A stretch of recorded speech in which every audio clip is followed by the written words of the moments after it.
బ్రహ్మర్షి పితామహ పత్రిజీ గారికి ఆత్మ ప్రణామములు, వంశీ మాస్టర్ గారికి ఆత్మ ప్రణామములు,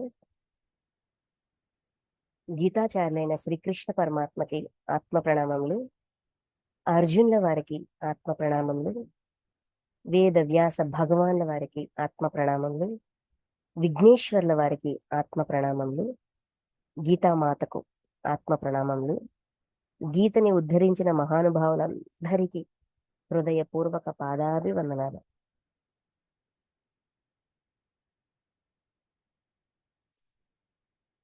ఓకే ఫ్రెండ్స్, మనం ఈరోజు విభూది యోగంలో మూడో సెషన్ ఇది. ఈ శ్రీమద్ భగవద్గీతలోన 10వ అధ్యాయం విభూతి యోగం.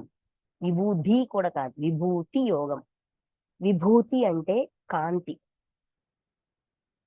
చైతన్యం, కాంతివంతంగా అయిన చైతన్యం యొక్క స్పెషలైజేషన్ అన్నమాట. అంటే ఇప్పుడు ఈ ఈ అధ్యాయం ద్వారా మనకి కృష్ణ పరమాత్మ ఆ పరమాత్మ తత్వాన్ని మనలో ఎలా అలవర్చుకోవచ్చు, ఆ పరమాత్మ తత్వం అంటే ఏంటి, దాని యొక్క ఆంతర్యం ఏంటి, దాని యొక్క లోతులు ఏంటి, ఆ లోతుల్ని తెలుసుకుని మనం ఆచరిస్తూ అది మనంగా ఎలా మారొచ్చు. అలాగా మారిన వాడు ఎవడైనా ఉన్నాడా? ఉంటే వాడు ఎలా మారాడు? వాడి సాధననే మనం సాధనగా చేసుకోవచ్చు కదా. ఇలాగా ఈ ఎగ్జాంపుల్స్ అర్జునుడు అడుగుతారు, కృష్ణ పరమాత్మ చెప్తారు, భావనల రూపంలో ఉన్నది కూడా నేనే. అంటే మనలో ఆ భావన ఉత్పన్నం అవుతున్నప్పుడు ఆ భావన ద్వారా మనం ఏం నేర్చుకోవాలి, మనలో ఆ భావనని ఉత్పన్నం చేసిన వ్యక్తి మనకే లెర్నింగ్ ఇస్తున్నారు, వాడికి మనకున్న రుణం ఏంటి, ఈ కర్మ రుణం ఏమిటి. ఇలాగా ఎప్పుడైతే సెల్ఫ్ చెకింగ్, ఆత్మ పరిశీలనలోకి వెళ్తామో మనము భావనలో ఉన్నది కూడా పరమాత్మే అని అర్థమవుతుంది. అంతేకాదు, చూడండి, లలిత శాస్త్రంలో ఒక మాట ఉంటది, ఒక శ్లోకంలోన ఒక వర్డ్ ఉంటది, భావన మాతృ సంతుష్ట అని ఉంటది. భావన మాత్రం చేత సంతృష్టి చెందేవాళ్ళు, తృప్తి పడేవాళ్ళు. ఆ తృప్తి, ఆ భావన ద్వారా ఎప్పుడైతే మనం పడుతూ ఉంటామో మనం ఆ దివ్యత్వానికి, మనలో దివ్యత్వాన్ని అంచెలంచెలుగా పెంచుకుంటూ ఉంటాము, ఆ దైవానికి దగ్గర అవుతాము. ఆమె ఆ విధంగా సాధన చేసి తెలుసుకున్నారు. ఆమె తెలుసుకున్న దాన్ని మనకి ఈ విధంగా సందేశంగా ఇచ్చారు. శ్రీ చైతన్య, శ్రీ తత్వం అదే కదా. ఇప్పుడు ఒక తండ్రి అనుభవించలేని ఆనందాన్ని తల్లి అనుభవిస్తుంది. తల్లి అనుభవించినంత తృప్తిని, తృష్ణని తండ్రి అనుభవించలేడు. వాళ్ళ యాంగిల్ వేరేగా ఉంటది. కానీ పూర్తి సంతుష్టి అనేది ఈ ఈ శరీరం, ఈ ఆడ శరీరం తెచ్చుకున్న ఆ చైతన్యము ఆ తృప్తిలోని పీక్స్ ని టచ్ చేయగలదు. అది ఈ బాడీలో ఉన్న మ్యాజిక్. ఈ స్త్రీ శరీరం, ఆడ శరీరంలో ఉన్న మ్యాజిక్ అది. అందుకే కొంత సమయం మగ మగ మగ శరీరాలతో వచ్చిన తర్వాత ఇంకా ఏదైనా లోతుగా తెలుసుకోవాలంటే, లోతుగా అనుభూతి చెందాలన్నా, లోతుగా విశ్లేషణ చేసుకోవాలన్నా, లోతుగా అర్థం చేసుకోవాలన్నా ఆడ శరీరం ద్వారా మాత్రమే అయ్యిద్ది అని ఎప్పుడైతే ఈ జీవాత్మకి అర్థమవుతుందో ఇంకది ఆడ శరీరమే కావాలంటది. నేను ఆడదానిగానే పుడతానంటది. ఫస్ట్ జన్మలన్నీ మనం మగ జన్మలే ఉంటాయి, తర్వాత ఆడ జన్మలు ఉంటాయి. అలాగా ఆ తృష్ణ, ఆ తృప్తి పొందాలి అంటే దానికి ఒక హెల్ప్ అవుతుంది, ఈ బాడీ అనేది హెల్ప్ అవుతుంది.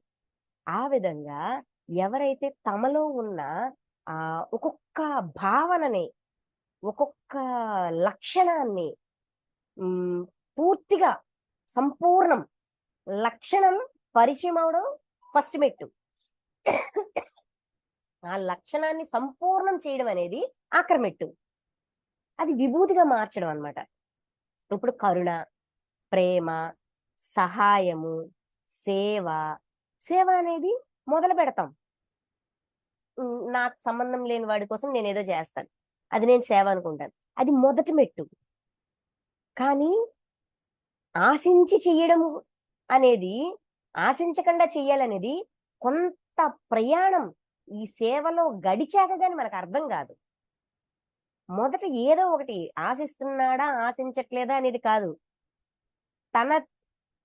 నా వాడు కాని వాడి కోసం నేనేదో చేయడానికి రెడీ అయ్యాను కదా, అది చాలు. అక్కడతో మొదలవని. ఈ మొదలైన దాన్ని పరిపూర్ణం వాడంతటి వాడే చేసుకుంటాడు. ఎందుకంటే చెయ్యగా చెయ్యగా ఆ కిక్ అర్థమవుతుంది. దానిలో ఉన్న ఆ మ్యాజిక్ ఫీలింగ్, ఆ తృప్తి, ఆ తృష్ణ అనేది ఎప్పుడైతే అనుభవంలోకి వచ్చిందా ఎవడు వదలడు. ఇంకొంచెం చేస్తానంటారు, ఇంకొంచెం చేస్తానంటారు, ఇంకొంచెం చేస్తాను, ఇంక ఏ యాంగిల్లో చేయగలను, ఇంకెన్ని రకాలుగా చేయగలను, ఇంకా ఏ మార్గాలు ఉన్నాయి నాకు సేవ చేసుకోవడానికి, నాకు ఇంకెన్ని ఆప్షన్స్ ఉన్నాయి, ఎన్ని ఆప్షన్స్ నేను క్రియేట్ చేసుకోగలను, ఎన్ని రకాలుగా చేయగలను. ఇప్పుడు నేను చేయలేను, నేను 10 మంది చేతి చేయించడానికి నేను మోటివేట్ చేయొచ్చు కదా. ఇప్పుడు మనకి ఒక మేడం మొన్న అడిగారు, ఆమెకి చెయ్యాలనిపించింది, ఆమె చేసేశారు. అందరి చేత అందరినీ అడిగితే ఆ అమ్మాయికి హెల్ప్ అవుతుంది కదా అని ఆమెలో వచ్చిన ఒక చిన్న ఆలోచన మనందరికి అవకాశం ఇచ్చిందా లేదా? అంటే సేవలో నెక్స్ట్ మెట్టుకెళ్ళారు. చెయ్యగా ఏ లక్షణమైనా సరే మొదలయ్యిన దగ్గర నుంచి అది మనలో ఒక మార్పుని తీసుకొస్తుంది. ఆ మార్పు ఆ లక్షణాన్ని ఇంకొంచెం మనం పెంచుకోవడానికి, ఇంకొంచెం పెంచుకోవడానికి దోహదమవుతది.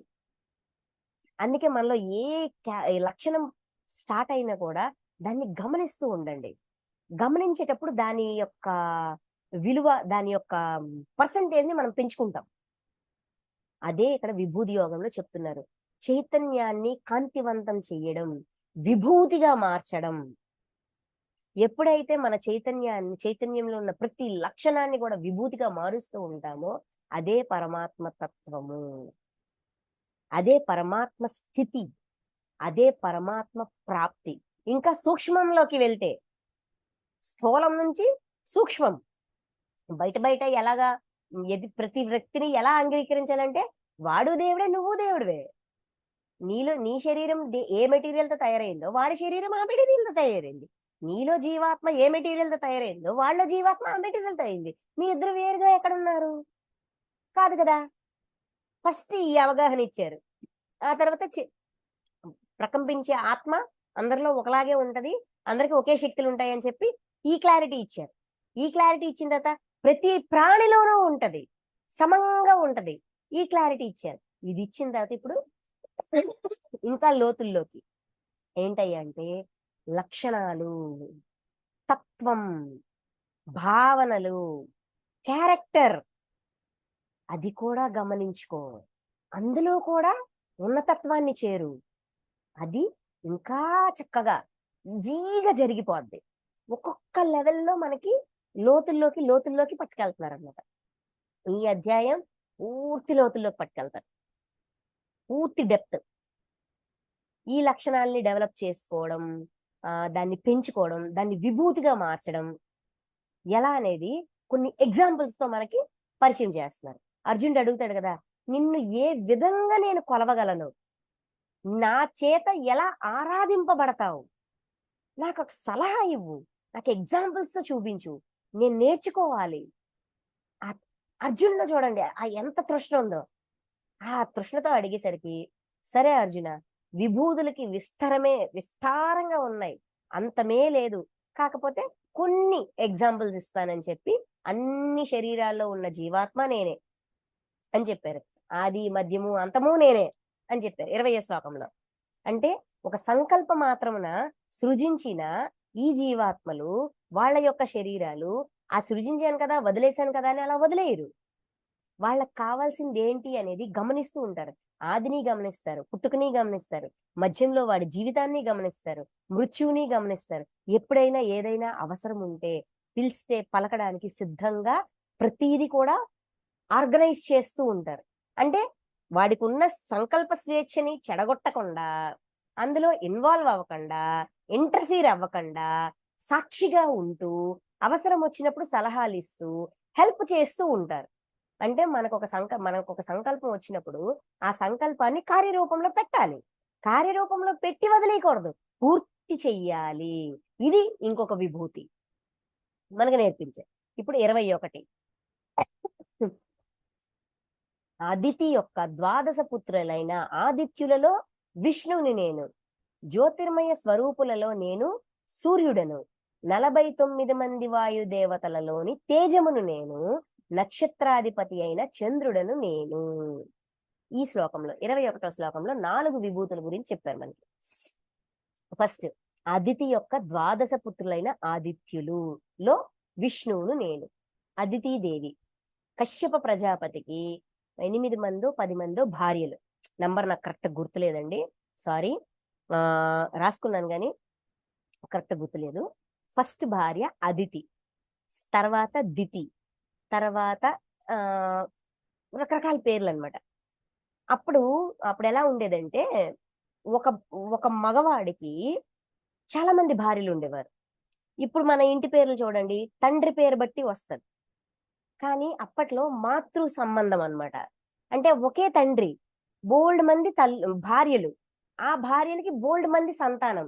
ఎవరు ఏ తల్లి యొక్క బిడ్డలు అనేది క్లారిటీ ఉండడానికి ఏం చేసేవారు, తండ్రి పేరుతో కాదు, తల్లి యొక్క పేరుకి రిలేట్ అయ్యేటట్టుగా వాళ్ళకి కనెక్టివిటీ ఉండేది. ఇప్పుడు అదితి, ఆవిడ పేరు, మొదటి భార్య పేరు అదితి. అదితి పుత్రులు కాబట్టి ఆదిత్యులు, దితి పుత్రులు కాబట్టి దైత్యులు. అంతే తప్ప వీళ్ళు దేవతలు, వాళ్ళు రాక్షసులు కాదండి. దితి పుత్రులు దైత్యులు, అదితి పుత్రులు ఆదిత్యులు. అదే విధంగా ఆ మిగతా తల్లుల పేర్లకు తగ్గట్టుగానే వాళ్ళ పుత్రులకి ఆ పేర్లు ఉంటాయి. ఇలాగా ఈ అదితి దేవికి కశ్యప ప్రజాపతి ద్వారా 33 సంతానం. ఈ 33లోన ఒకలేమో ద్వాదశ ఆదిత్యులు 12 మంది. ఇంకొక సెట్ అంటే వీళ్ళ ఆయుర్దాయం చాలా ఏళ్ళు ఉంటది. సాధన చేసి చేయగా సంతానం కావాలి అని కోరుకుంటారు. ఆ కోరుకున్నప్పుడు 12 మంది సంతానం కలిగారు. ఒకే డెలివరీలోనా, ఇవన్నీ క్వశ్చన్ చేయకండి, ఎందుకంటే నాకు తెలీదు. ఈ 12 మందిని మాత్రం ద్వాదశ ఆదిత్యులు అంటారు. ఆ తర్వాత అష్ట వసువులు, వాళ్ళు 8 మంది. ఏకాదశ రుద్రులు 11 మంది. అశ్విని దేవతలు 2. మొత్తం 33 సంతానం అదితిదేవికి కశ్యప ప్రజాపతి ద్వారా. ఓకే, వీళ్ళలో ఈ 12 మంది ఆదిత్యులలో విష్ణువుని నేను అన్నారు. అంటే దీనికి రకరకాల ఎక్స్ప్లెనేషన్స్ ఉన్నాయి. ఎన్ని ఎక్స్ప్లెనేషన్ లోకి వెళ్ళినా కూడా కన్ఫ్యూజన్ వస్తుంది, కాబట్టి మనం ఒకటే అర్థం చేసుకుందాం. ఈ 12 మంది సంతానము తండ్రి తల్లి ఒకలే. ఎక్స్క్యూజ్, ఈ 12 మంది కూడానా వీళ్ళలో ఉన్న చైతన్యము, ఆ ప్రకంపన అంతా కూడా సమమే. అంటే వాళ్ళ సాధన కావచ్చు, వాళ్ళు నేర్చుకున్నది కావచ్చు, వాళ్ళ జ్ఞానం కావచ్చు, అంతా ఈక్వల్. కానీ విష్ణువుని నేను అన్నారు. అంటే ఆఖరి వాడి పేరు విష్ణువు, ఈ 12వ వాడి పేరు విష్ణువు. విష్ణువు అనేది అతని పేరు. ఇది శ్రీమన్నారాయణుడా కాదా అనేది మనకి తెలియదు. ఇన్ఫర్మేషన్ కోసం వెతికాను కానీ దొరకలేదు నాకు. సో ఈ విష్ణువుని నేను అన్నారు. అంటే ఈ విష్ణువు అనే ఆ అదితిదేవి పుత్రుడు మిగతా అన్నయ్యలందరిలో కంట ఏదో ఒకటి ప్రత్యేకంగా నేర్చుకున్నాడు. అది ఆయన ఏం నేర్చుకున్నారు, ఆయన యొక్క స్పెషాలిటీ ఏంటి అనేది నాకైతే దొరకలేదు. కానీ వీళ్ళందరిలోకి వాళ్ళందరూ ఉత్తమమైన వాళ్ళే. ఈ ద్వాదశ ఆదిత్యులు కూడా ఉత్తమమైన వాళ్ళే. ఇంకొక ఎక్స్ప్లెనేషన్ ఏంటి అంటే, ద్వాదశ ఆదిత్యులు సూర్యుడి యొక్క ప్రకాశం ఒక్కొక్క నెలలో ఒక్కొక్కలాగా ఉంటది. ఆ 12 నెలల యొక్క పేర్లు అంటే ఒక్కొక్క నెల సూర్యుడి యొక్క ప్రకాశము, అతనికి హెల్ప్ చేసే వాళ్ళందరిని బట్టి ఒక్కొక్క పేరు, అంటే ఒక్కొక్క పర్సన్ కు ఉన్న స్పెషాలిటీలు అనమాట. అందరిలోకి విష్ణువుని నేను అన్నారు. ఈ విష్ణువు అనే పేరు కార్తీకంలో వచ్చే సూర్యకాంతికి ఇవ్వబడిన పేరు. ఇది ఒక ఎక్స్ప్లెనేషన్. కానీ వీళ్ళందరూ ఉత్తమమైన వాళ్లే, ఎవరూ తక్కువ కాదు. అందరూ సాధనాపరులే, అందరూ దివ్యత్వాన్ని సంతరించుకున్న వాళ్లే. అందరూ వేదాంగాలు ఇవన్నీ నేర్చుకున్న వాళ్ళే. ఎందుకంటే కశ్యప ప్రజాపతి పుత్రులు ఆ వాళ్ళు ఇంకా ముని పుత్రులు కాబట్టి ఇంకా సాధన ధ్యానం మానరు, వేద పఠనం మానరు. ఇవన్నీ వాళ్ళకి ఇంకా పుట్టుకతోటే స్టార్ట్ అయిపోతుంది, నేర్పిస్తారు. వీళ్ళందరిలోకి విష్ణువుని నేను అంటే వీళ్ళందరూ ఒకే సమంగా నేర్చుకున్నారు, కానీ అన్నిటికంటే ఏదో ఒకటి ఈయన ప్రత్యేకించి నేర్చుకున్నారు. ఎంత ప్రత్యేకించి నేర్చుకున్నారు అంటే పరమాత్మ గుర్తించేంత ప్రత్యేకతని ఆయన సంతరించుకున్నారు. ఓకేనా? First thing. రెండోది, జ్యోతిర్మయ స్వరూపులలో నేను సూర్యుడను. జ్యోతిర్మయ స్వరూపులలో నేను సూర్యుడను అంటే జ్యోతిర్మయ స్వరూపాలంటే స్వయంగా ప్రకాశించేవి. మినుగులు పురుగులు ఉన్నాయి, అవి స్వయంగా ప్రకాశిస్తాయి. దానికి ఆ శక్తి, దాని బాడీలో ఆ స్పెషాలిటీ ఉంది కదా. అదే విధంగా చంద్రుడు స్వయంగా ప్రకాశిస్తాడు, నక్షత్రాలు స్వయంగా ప్రకాశిస్తాయి, అగ్ని స్వయంగా ప్రకాశిస్తుంది, సూర్యుడు స్వయంగా ప్రకాశిస్తారు. వీళ్ళందరికీ స్వయం ప్రకాశం ఉంది, వాళ్ళకి ఆ స్పెషాలిటీ ఉంది. కానీ ఈ స్వయంగా ప్రకాశించే వాళ్ళందరిలోకి కూడా నేను సూర్యుడిని అన్నారు.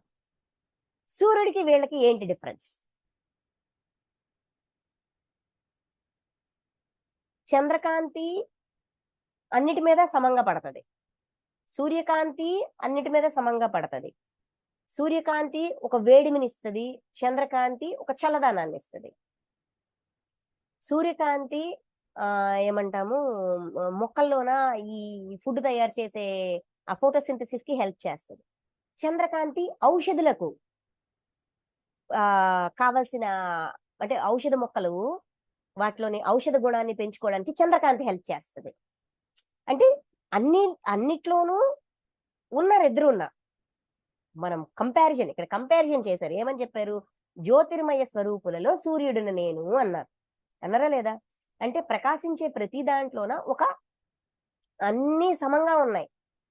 అన్నిటి మీద కాంతి ఈక్వల్ గా ప్రసరించడం, విశ్వానికి చేయాల్సిన సేవ చేయడం, ఎవరికి ఏది కావాలో అది అందించగలగడం, ఇవి అన్ని జ్యోతిర్మయ స్వరూపులు చేస్తున్నాయి. కానీ సూర్యుడిని నేను అన్నారు. ఎందుకన్నారంటే నాకు సమాధానం ఈ భగవద్గీతలోనే దొరికింది. మనకి 3వ అధ్యాయంలోనో 2వ అధ్యాయంలోనో కృష్ణ పరమాత్మ చెప్తారు, నేను ఈ జ్ఞానాన్ని ముందే కల్పాదియందు సూర్యుడికి చెప్పాను.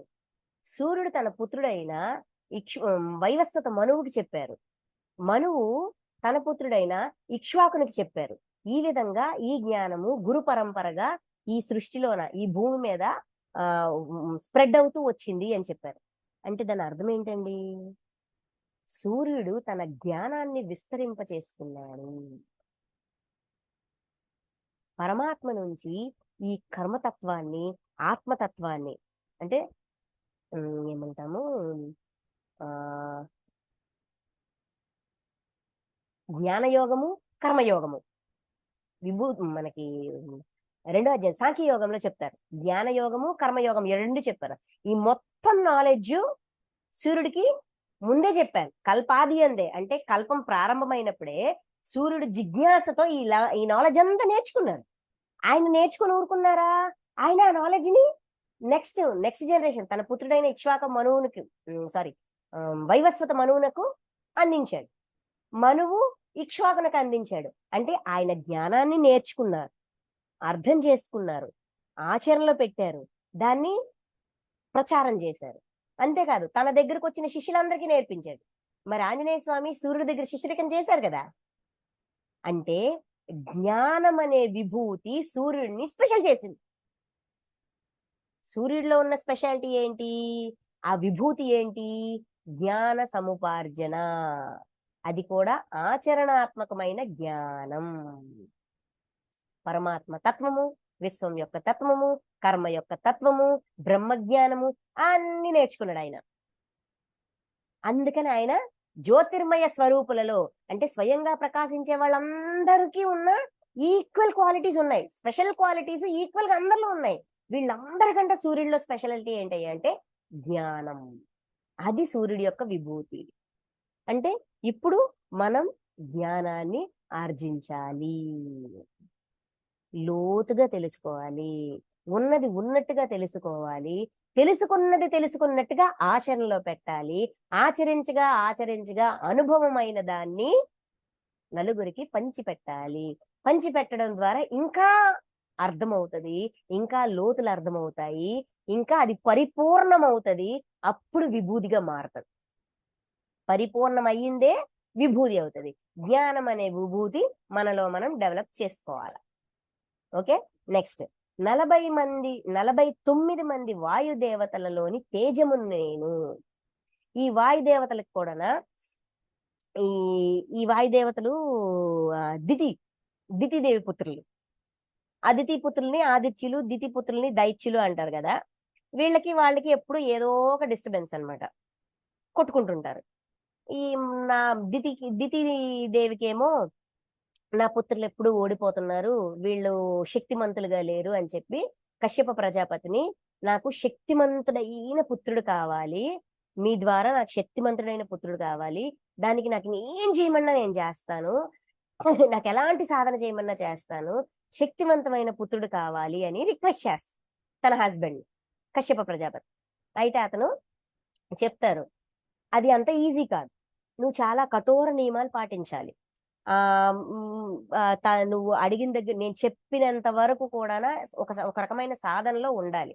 సాధనలో నియమ నిబంధనలన్నీ పాటిస్తూ ఆ రూల్స్ అండ్ రెగ్యులేషన్స్ అన్ని పాటిస్తూ ఆ పద్ధతి మీద నువ్వు ఉంటే నువ్వు కోరుకున్నట్టుగా శక్తిమంతుడైన పుత్రుడు నీకు జన్మిస్తాడు అని చెప్పి కశ్యప ప్రజాపతి చెప్తారు.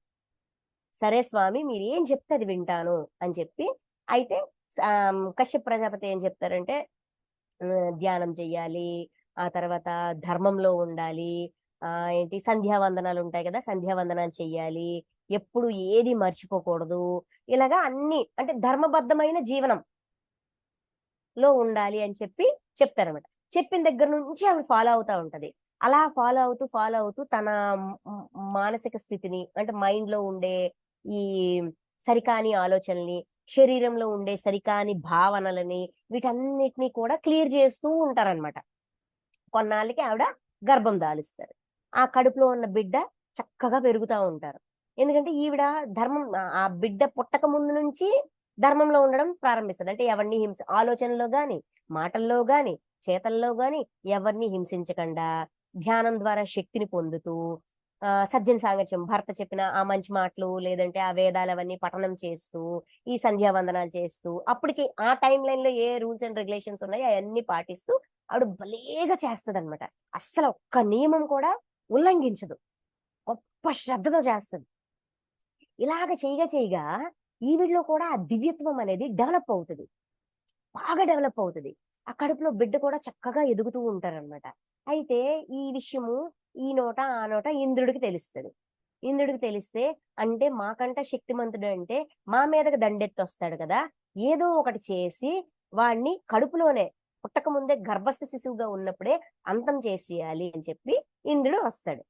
దితిదేవి అంటే పిన్నమ్మాయి కదా, అమ్మ నేను నీకు సేవ చేసుకుంటాను, నువ్వెంత సాధనలో ఉన్నావు, నీకు సేవ చేసుకోవడం వల్ల నాకు ఒక నా బుద్ధి అంతా మంచిగా అవుతుంది అని ఏదో ఒకటి ఆమెకి కన్విన్స్ అయ్యేటట్టుగా నచ్చజెప్పి ఆమెకి సేవ చేస్తూ ఉంటారనమాట. ఈయన సిన్సియర్ గా సేవ చేస్తాడు, అంటే అవకాశం ఎదురు చూస్తాడు.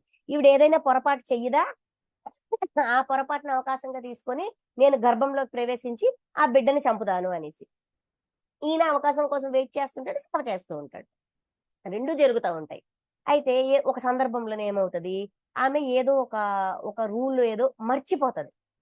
నిండు గర్భిణిగా ఉన్నప్పుడు, ఇంకా డెలివరీ టైం వచ్చేసింది, ఇంకో వారం 10 రోజుల్లో డెలివరీ అయిపోద్ది, పూర్తి చేస్తుంది ఆవిడ సంకల్పాన్ని పూర్తి చేస్తుంది అనమాట. ఆ టైంలో ఏదో ఆ నీరసం వల్ల ఏదో ఒక పని, ఒక రూల్ ని వైలేట్ చేస్తాడు. ఆ వైలేట్ చేసిన మరుక్షణం ఇంద్రుడు తన గర్భంలోకి ప్రవేశించేస్తాడు, ఖడ్గంతో, తన వజ్రాయుధంతో ప్రవేశించి ఆ దితిదేవి మంచి నిద్రలో ఉన్నప్పుడు ఆ పిండాన్ని 7 ముక్కలుగా కోసేస్తాడు. కడుపులో ఉన్న పిండాన్ని 7 ముక్కలుగా కట్ చేస్తాడు. ఆ కడుపులో ఉన్న పిండము ఆ బాధ తట్టుకోలేక అరుస్తా ఉంటది, ఏడుస్తా ఉంటది, అమ్మా అమ్మా అమ్మా అని ఏడుస్తా ఉంటది. ఏడుస్తుంటే వద్దు అరవద్దు అని చెప్తారనమాట. ఆయన ఏమంటారంటే మారోదిహి మారోదిహి అంటారు, అంటే ఏడొద్దు ఏడొద్దు ఏడొద్దు అని చెప్తా ఉంటారనమాట. అయితే అవి ఏడుస్తూ ఉంటారు. ఈ ఏడుపుకి ఆ తల్లి ఎక్కడ లేచిపోద్దని చెప్పి ఈ 7 ముక్కల్ని కూడా ఒక్కొక్క ముక్కని మళ్ళీ 7 ముక్కలు చేస్తారు. 7 × 7 49 ముక్కలు అవుతుంది. అది 49 ముక్కలు అవుతాది గాని మరణించదు. మరణించదు, ఏడుస్తా ఉంటారు. ఇంద్రుడేమో మారోదిహి మారోదిహి అంటుంటాడు అనమాట. అప్పుడు ఈ లోపల ఈ దితిదేవికి మెలకు వస్తుంది. మెలకు వచ్చి ఏం జరిగిందో అర్థమవుతుంది. అర్థమయ్యి ఇంద్రుణ్ణి వేడుకుంటది, వాళ్ళు ఇంకా జీవించే ఉన్నారు, నా బిడ్డని దయచేసి చంపకు, వాళ్ళు నీకు అనుగుణంగా ఉంటారు, నిన్ను ఎదిరించరు, నీ నీ నీ మాట వింటూ నీకు అనుగుణంగా ఉంటారు, నీకు మిత్రులుగా ఉంటారు, నీకు శత్రువులుగా ఉండరు, అది నేను వాగ్దానం చేస్తున్నానని చెప్పి ఆమె రిక్వెస్ట్ చేస్తుంది అనమాట. రిక్వెస్ట్ చేస్తే సరే తల్లి మీరన్నది నేను ఒప్పుకుంటాను, నేను ఇంకా వాళ్ళని ఇబ్బంది పెట్టను అని చెప్పి అతను బయటకు వచ్చేస్తాడు. ఈ 49 మందిని మరుద్గణములు అంటారనమాట. వీళ్ళకి ఒక ఈ విశ్వంలోన ఒక లొకేషన్ ఇస్తారు ఇంద్రుడు. ఏంటి, మనకు చూడండి భూమిని దాటాక అట్మాస్ఫియర్ లేయర్స్ ఉంటాయి, గాలి గాలి యొక్క లేయర్స్ ఉంటాయి అనమాట. ఒక్కొక్క లేయర్ లోన ఒక్కొక్క కెమికల్ కాంబినేషన్ ఉంటది, అది అవసరం ఇక్కడ ఉండే ప్రాణుల కోసం, వాటి కోసం అవసరం. ఆ విధంగా మన ఆ వాతావరణంలో ఉండే ఆ లెవెల్స్ కి వీళ్ళని అధిపతులుగా పెడతారనమాట. గాలి యొక్క పర్సంటేజు ఏమంటారు, అట్మాస్ఫియర్, ఇంగ్లీష్ లో అట్మాస్ఫియర్, తెలుగులో ఏమంటారు నాకు కరెక్ట్ గా తెలియదు. ఆ లెవెల్ కి వీళ్ళని మాస్టర్స్ చేస్తారు అనమాట, హెడ్ ఆఫ్ ద డిపార్ట్మెంట్ చేస్తారు. ఈ 49 మరుద్గణములు కూడా వాళ్ళ బాధ్యతల్ని అద్భుతంగా నిర్వర్తిస్తుంటారు. అయితే ఇక్కడ మనకి పరమాత్మ ఏం చెప్పారు, 49 మంది మరుద్గణములలో తేజస్సును నేను అంటే, ఎప్పుడైతే దితీదేవి తనలో ఉన్న సరికాని ఆలోచనల్ని, సరికాని భావనలని అన్నింటినీ జీరో చేసి తనలో ఉన్న దివ్యత్వాన్ని పెంచుకుంటూ పెంచుకుంటూ పెంచుకుంటూ వచ్చిందో, తన దివ్యత్వమే తనలో ఉన్న బిడ్డకి చేరింది. ఆ బిడ్డ ఆ తేజస్సుతో తన ప్రాణాల్ని కోల్పోలా, ఎన్ని ముక్కలైనా అయ్యింది గాని ఆ తేజస్సు అంటే మనలో ఉన్న దివ్యత్వమే మనకి శ్రీరామ రక్ష. వీళ్ళందరిలో సమంగా ఉంద తేజస్సు. తల్లి ద్వారా వాళ్ళు కూడా ఈ సజ్జన సాంగత్యం చేస్తూ, ఈ ధర్మంలో ఉంటూ, ధర్మం అంటే ఏంటో, సత్యం అంటే ఏంటో ఇవన్నీ కూడా తల్లి గర్భంలో ఉన్నప్పుడే తల్లి అవన్నీ ప్రాక్టీస్ చేయడం వల్ల వాళ్ళు కూడా నేర్చుకున్నారు. ఆ జీవాత్మ కూడా నేర్చుకుంది. దాన్ని ఎన్ని భాగాలు చేసినా అది ప్రాణంతో ఉంది. వాళ్ళ యొక్క తేజస్సే వాళ్ళని కాపాడింది. మనలో ఉన్న దివ్యత్వము, మన మన జీవాత్మలో ఉన్న ఆ తేజస్సుని దివ్యత్వంతో ఎప్పుడైతే మనం నింపుతామో మనము రక్షించబడతాము, విశ్వం సంరక్షిస్తుంది. ఇది నా లైఫ్ లో కూడా అనుభవం అయింది. తేజస్సుని, దివ్యత్వాన్ని, క్షమాతత్వాన్ని ఎప్పుడైతే మనం పెంచుకుంటామో మనకి వెసులుబాటు ఇవ్వబడతాది, అవకాశం ఇవ్వబడతాది, ప్రాణహాని జరగదు. ఆ ప్రాణంతో ఉన్నప్పుడే ఇంకా నేర్చుకోవడానికి మళ్ళీ మళ్ళీ మళ్ళీ మనకి ఛాన్సెస్ ఇవ్వబడతాయి. వాటి యొక్క తేజస్సుని పెంచుకున్నాయి. అందుకని వజ్రాయుధం కూడా వాళ్ళని చంపలేకపోయించోడండి. వజ్రాయుధానికి మించిన ఆయుధం ఈ విశ్వంలోనే లేదు. కానీ వజ్రాయుధం వల్ల కూడా వాళ్ళ ప్రాణం పోలా, ఆ తేజస్సే వాళ్ళని రక్షించింది. అలాగా అటువంటి తేజస్సు మనలో మనం డెవలప్ చేసుకోవాలి. ఇది ఈ విభూతి నుంచి మనం నేర్చుకోవాల్సింది. నెక్స్ట్, నక్షత్రాధిపతి అయిన చంద్రుడను నేను. నక్షత్రాధిపతి అయిన చంద్రుడను నేను. చంద్రుడు అన్ని నక్షత్రాలకి అధిపతి. 27 మంది దక్ష ప్రజాపతి పుత్రికలు 27 మంది. ఈ 27 మందిని కూడా చంద్రుడికి ఇచ్చి పెళ్లి చేస్తారు. ఆయన చేశారా? చంద్రుడు అందగాడు, ఒక్క భార్యతోనే ప్రేమగా ఉంటాడు. మిగతా 26 మందిని కూడా పట్టించుకోడు. వాళ్ళు చాలా బాధపడుతుంటారు. తండ్రి దగ్గరికి వచ్చి చెప్పుకుంటారు, నాన్నగారు భర్త నుంచి పొందాల్సిన ప్రేమని పొందలేనప్పుడు స్త్రీకి పూర్ణత్వం ఎలా సంతరించుకుంటది, మా భర్త మమ్మల్ని పట్టించుకోవట్లేదు అని అంటే ఈ దక్ష ప్రజాపతి వెళ్ళి ఈ చంద్రుడికి నచ్చ చెప్తారు. అయ్యా, ఈ 27 నా కూతుర్లే, వీళ్ళందరినీ నేను సమంగా ప్రేమించాను. నువ్వు సమంగా ప్రేమను అందిస్తావని నీకు అప్పచెప్పాను. నువ్వు ఒకళ్ళ పట్ల ప్రేమ, మిగతా వాళ్ళ పట్ల నిర్లక్ష్యము, ఇది సరికాదు. నిన్ను నువ్వు సరి చేసుకో. వాళ్ళ హక్కుగా వాళ్ళకి అందాల్సిన ప్రేమని, స్వాంతనని, ఆప్యాయతని నువ్వు అందించాలి. ఇది నీ బాధ్యత అని చెప్పి నచ్చ చెప్తారు. నచ్చ చెప్పాక కూడా ఆయన పట్టించుకోడు. పట్టించుకోపోయేసరికి వీళ్ళకి బాధ వస్తుంది. వీళ్ళ బాధని చూసి దక్ష ప్రజాపతికి కోపం వస్తుంది. కోపం వచ్చి ఏం చేస్తారు? చంద్రుణ్ణి శపిస్తారు. కుష్ఠిరోగివై నీ అందం చూసుకోనే కదా నీకు ఈ మిడిసిపాటు, నీ అందం నాశనం అయిపోతుంది అని చెప్పి శపిస్తారు. శపించాక అప్పుడు రియలైజ్ అవుతారు, అయ్యో నిజమే కదా, వాళ్ళకి ఎంత పెయిన్ వచ్చింది, నన్ను నమ్ముకొని ఉన్నవాళ్ళు, నేను వాళ్ళకి పంచాల్సిన ప్రేమ పంచకపోవడం వల్లే కదా ఇదంతా జరిగిందని చెప్పి అప్పుడు ఆయన రియలైజ్ అవుతారు. రియలైజ్ అయ్యి సాధన చేస్తారు, ధ్యానం చేస్తారు ఈ శాపం నుంచి విముక్తి కోసం. నువ్వు తప్పు తెలుసుకోవాల్సిందే, ఇంతకు మించి ఇందుకు విమోచన లేదు అన్నట్టుగా దక్ష ప్రజాపతి చెప్పేస్తారు. మహాదేవుడి కోసం సాధన చేస్తారు. సాధన చేస్తే మహాదేవుడు ప్రత్యక్షమవుతారు. ప్రత్యక్షమయ్యి ఒకటే చెప్తారు, ఆ తండ్రి ఇచ్చిన శాపంలోన అన్యాయం ఏమీ లేదు. నువ్వు చేసిన తప్పుకి వాళ్ళందరి యొక్క వేదన నిన్ను ఈ విధంగా వెంటాడింది. నువ్వు రియలైజ్ అవ్వాలి, తప్పుని తెలుసుకోవాలి, వాళ్ళని క్షమ అడగాలి. క్షమ అడిగినప్పుడు వాళ్ళ క్షమతో నీకు వెసులుబాటు దొరుకుతుంది. అందుకని శాపాన్ని పూర్తిగా నేను క్లియర్ చేయను, కాకపోతే వెసులుబాటు ఇస్తాను. ఏంటి? ఈ ఈ నీ కళలు అంటే చంద్రుడి యొక్క కళలు పూర్తిగా నాశనం అయిపోయాయి కదా, రోజుకి కొంచెం కొంచెంగా పెరుగుతాయి, మళ్ళీ కొంచెం కొంచెంగా తరుగుతాయి. ఎందుకంటే నీకు ఇది లైఫ్ లాంగ్ గుర్తుండాలి, ఇలాంటి పొరపాటు నేను ఎప్పుడు చెయ్యకూడదు, ఒకరిని ఒకలాగా చూస్తూ వాళ్ళని వేదనకి గురి చెయ్యకూడదు అనే లెసన్ నీకెప్పుడు గుర్తుండాలి అని మహాదేవుడు వెసులుబాటు మాత్రమే ఇస్తారు. శాపాన్ని నీ పూర్తిగా క్లియర్ చేయరు, వెసులుబాటు ఇస్తారనమాట.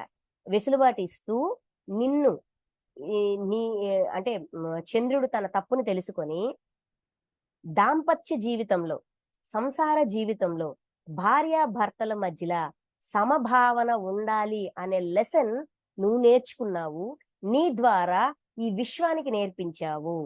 అందుకని నీ పేరు మీద నేను ఇక్కడ నీ సాధనా స్థలమైన ఈ ప్లేస్ లో నేను వెలుస్తానని చెప్పి మన సోమనాథ జ్యోతిర్లింగం ఈ కాంతి, ఈ విభూతి అన్నమాట, ఈ విభూతితో వెలసింది.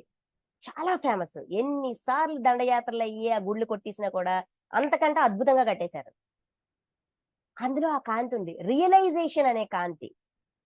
అందుకని నక్షత్రాధిపతి అయిన చంద్రుణ్ణి నేను, తప్పు అందరూ చేస్తారు, తప్పు చేయనోడు ఈ భూమి మీద కదా, ఈ విశ్వంలో ఎవడూ లేడు. కానీ తప్పుని తెలుసుకొని సరిదిద్దుకొని దానికి తగ్గట్టుగా క్షమాతత్వంతో సాధనతో మళ్ళీ అందరి హృదయాల్ని గెలుచుకోవడం అనే తత్వము చంద్రుడు ఈ విశ్వానికి నేర్పించారు. మహాదేవుడు దానికి సాక్షిగా ఉంటూ ఒక సపోర్ట్ ఇస్తూ ఈ లెసన్ సోమనాథ జ్యోతిర్లింగంలోంచి ఈ లెసన్ ప్రతి ఒక్కరు నేర్చుకోవాలి. తమ ఐహిక బంధాల పట్ల బాధ్యతతో, కర్తవ్యంతో, సమభావంతో ఉండాలి అనే లెసన్ నీ వల్ల అందరూ నేర్చుకోవాలి అని చెప్పి మహాదేవుడు కూడా ఆ చంద్రుడికి ఇంపార్టెన్స్ ఇస్తారనమాట. అందుకే సోమనాథుడు ఆయన పేరులో ఈయన పేరుని కలిపి మరీ పెడతారు అక్కడ. ఇది చంద్రుడి నుంచి మనం నేర్చుకోవాల్సిన విభూతి. మన భౌతిక జీవితాన్ని తప్పులు ఎంచుతూ, తప్పులు పడుతూ, ఒకరితో ఒకలాగా సరిగా లేని భావనలతో ఉండడం వల్ల మన జీవితం అస్తవ్యస్తమవుతాది. శాపం అంటే ఏం లేదండి, కర్మఫలం అనుభవించడం అంతే. ఇచ్చిన పెయిన్ ని అనుభవించడం. ఆయన 26 భార్యలకి ఏ పెయిన్ అయితే ఇచ్చారో ఆ పెయిన్ అనుభవించారు. ఆ పెయిన్ అనుభవిస్తూ రియలైజేషన్ లోకి వచ్చారు. అందరికీ ఒక ఎగ్జాంపుల్ గా నిలబడ్డారు. అందుకే నక్షత్రాధిపతి అయిన చంద్రుడిని నేను. చంద్రుడిలో ఉన్న కాంతి ఏంటి? రియలైజేషన్. తప్పుని తెలుసుకోవడం, సరిదిద్దుకోవడం. సరిదిద్దుకోవడానికి ఎంతకైనా సరే, దేనికైనా సరే రెడీ. ఎంత సాధనకైనా సరే. నా ఆ రోజుల్లోన భర్త భార్యని క్షమ అడగడం అనేది ఎక్కడైనా ఉందా? లేదు. కానీ ఆయన అడిగారు. మిమ్మల్ని ఇంత వేదనకి గురి చేశానని నేను నిజంగా తెలుసుకోలేకపోయాను. మీరింత బాధపడ్డారని నేను అర్థం చేసుకోలేకపోయాను. మీ స్థానంలో నన్ను నేను ఉంచుకుంటే నాకు అర్థమైంది. దయచేసి నన్ను క్షమించండి. ఇక మీదట మీ అందరితోని సమంగా ఉంటాను. ప్రేమగా ఉంటాను. అందరిని ఒకేలా చూసుకుంటానని ఆయన క్షమ కోరాడు. అందుకని ఆయనకి ఆ స్పెషాలిటీ. విశ్వం గుర్తించింది ఆయనలోని రియలైజేషన్, తప్పుని తెలుసుకోవడం, సరిదిద్దుకోవడం అనే విభూతిని. ఇది మనం డెవలప్ చేసుకోవాలా వద్దా? ఖచ్చితంగా డెవలప్ చేసుకోవాలి. ఇది ఉంటే చాలు, ఏది అక్కర్లా. దీంతో పాటు అన్ని వచ్చేస్తాయి. అవగాహన, అర్థం చేసుకోవడం, తప్పు తెలుసుకోవడం, స్వీకరించడం, క్షమ కోరడం, ఇది మొత్తం కలిపి ఒక ప్యాకేజ్, రియలైజేషన్ అనే ప్యాకేజ్. ఇది ఉంటే దీనితో పాటే సద్గుణాలన్నీ వచ్చేస్తాయి. ఇది డెవలప్ చేసుకోవడం చాలా ఈజీ, చాలా అవసరం కూడా. ఈ విభూతి నుంచి మనం ఇది నేర్చుకుందాం. సో ఈ రోజు మనం ఇక్కడ ఆపుదాము. 21వ శ్లోకం, ఒక్క శ్లోకమే అయ్యింది ఈరోజు, కానీ 4 విభూతులు. ఒక్కొక్క శ్లోకంలో 4, 3 విభూతులు ఉంటాయి. సో ఈ విధంగా మనం విభూతి యోగాన్ని కొంచెం కొంచెంగా తెలుసుకుంటూ, నేర్చుకుంటూ మనం భగవద్గీత ని ఆచరణాత్మకమైన జ్ఞానంగా చూస్తూ, ఆచరిస్తూ, ఉద్ధరేదాత్మనాత్మానం అని కృష్ణుడు చెప్పిన ఈ సందేశాన్ని సత్యం చేసుకుందాం మన జీవితంలో. మనల్ని మనమే ఉద్ధరించుకుందాం. Thank you masters. Thank you so much.